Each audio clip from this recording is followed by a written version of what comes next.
Hey everyone, happy Friday. Welcome to another episode of our weekly live Q&A here in our Fit for Life wellness group. We're going to give everybody a few minutes to log on.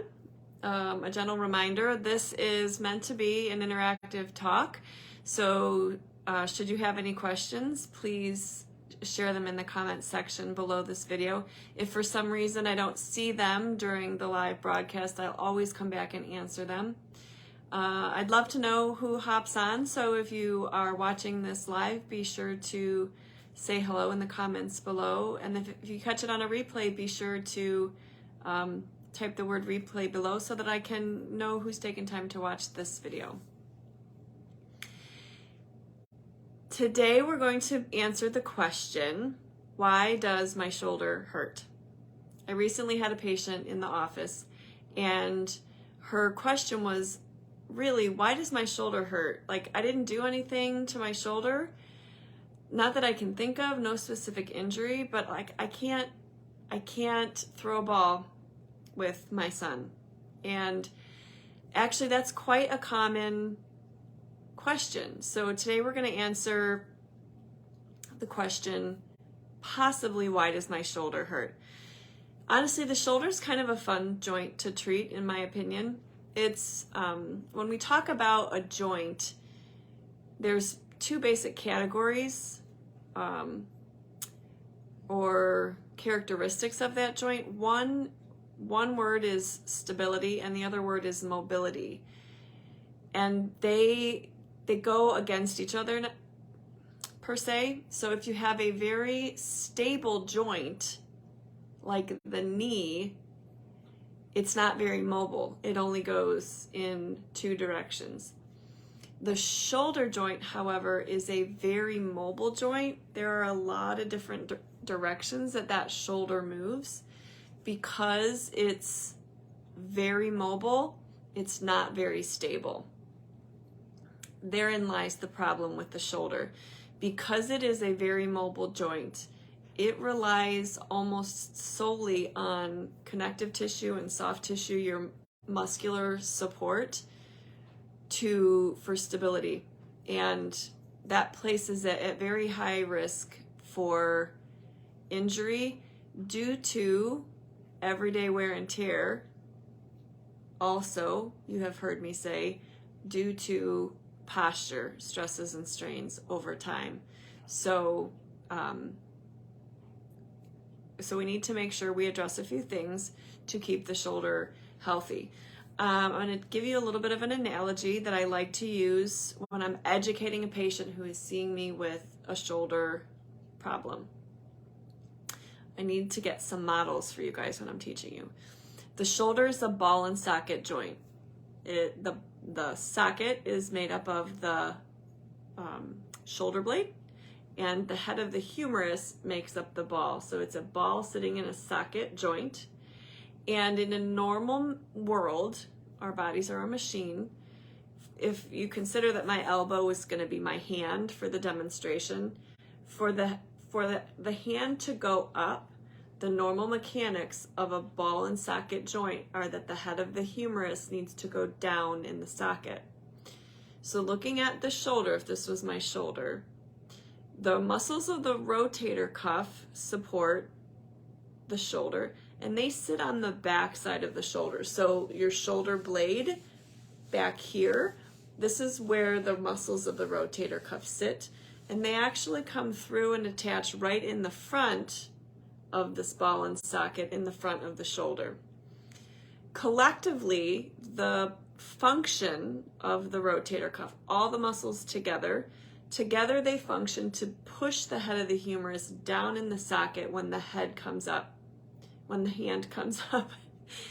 There's another muscle group that's involved, and that's called your deltoid muscle. You have several different fibers of the deltoid, and the deltoid works in an opposite manner to the rotator cuff. So while the rotator cuff is working to depress the head of the humerus, the deltoid is working to keep the head of the humerus in the socket. It has a compressive force.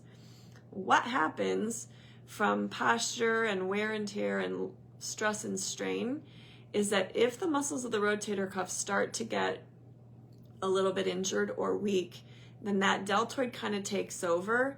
And the simplest way for me to describe what happens is I say that your shoulder gets sort of stuck up, and actually almost forward oftentimes too, but not always.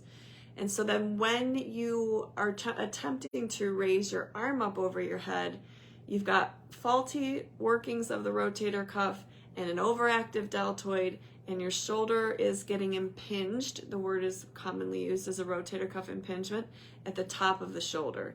And so that really is a very simple mechanical explanation for very often why you develop shoulder pain over time and that you really didn't do anything about. And you will have a problem then, especially when you go to do anything. So if it's a rotator cuff problem, the couple telltale signs. One is you usually have pain with overhead activities because you're not in the right position. The head of the humerus isn't dropping down. You often will have pain reaching out to the side, and especially behind your back. So ladies often either like fastening your bra or putting on a coat and off a coat will be problematic. And for whatever reason, the referred pain pattern distribution of a rotator cuff problem is pain on the outside of the shoulder. So people will often feel like they got punched right in the side of the arm, in the middle of that deltoid muscle. And this is a common presentation for somebody who has an issue with their rotator cuff. So painful motion up overhead, out to the side, and especially limited motion behind your back. So that's a little bit about the mechanics of why shoulders break down. I always try to give you guys tips, right? So 3 simple tips that I would suggest is number 1, fix your posture. Lots of resources for you guys on how to do that, but you got to kind of fix your posture. You got to keep the chest opened up. And then the second tip is when you're going to reach overhead, keep your thumb up. Oh, a little bit of connection issue. Sorry, you guys. When you're going to reach overhead, you want to keep your thumb up. And that's, again, there's a mechanical reason why. You have a little notch on the side of the shoulder that has some muscular attachments to it. And when your thumb is pointed up, that notch is visible, and not visible, but palpable on the outside of the shoulder. So with your thumb up, you can reach that arm all the way up nice and tall. If you rotate your thumb down, so turn the arm so that the palm is down, if I try to raise my arm up with my thumb pointed down, you can see, even though my video isn't clear, that I can't reach as high. So anytime you reach over your head, it's good practice and good body mechanics and joint protection to keep the thumb up when you raise your hand over your head. That's tip number 2. And then tip number 3 is to strengthen your rotator cuff. There are lots of ways to do that, and sometimes the type of exercise you need depends on which particular muscles aren't working well for you. So if that is where you need help, I would suggest seeing a physical therapist to help you with that part of it. The nice part about shoulders, you guys, is that they really do usually respond quite well to physical therapy services, to rehab. We can take a look at that shoulder and we can usually identify pretty quickly what's going on, where the dysfunction is, where the movement pattern is breaking down, and give you a few simple things to do to teach you exactly what to do to overcome that pain that's keeping you from throwing ball with your kiddos. So I hope you guys found this valuable. I do not see any comments or questions, and that could be a Facebook thing. So I'll be sure to come back and comment below if we had any. I'd love to hear from those of you that watch something that you found valuable from this video. So would you take time and write a comment below, something that you learned from this video?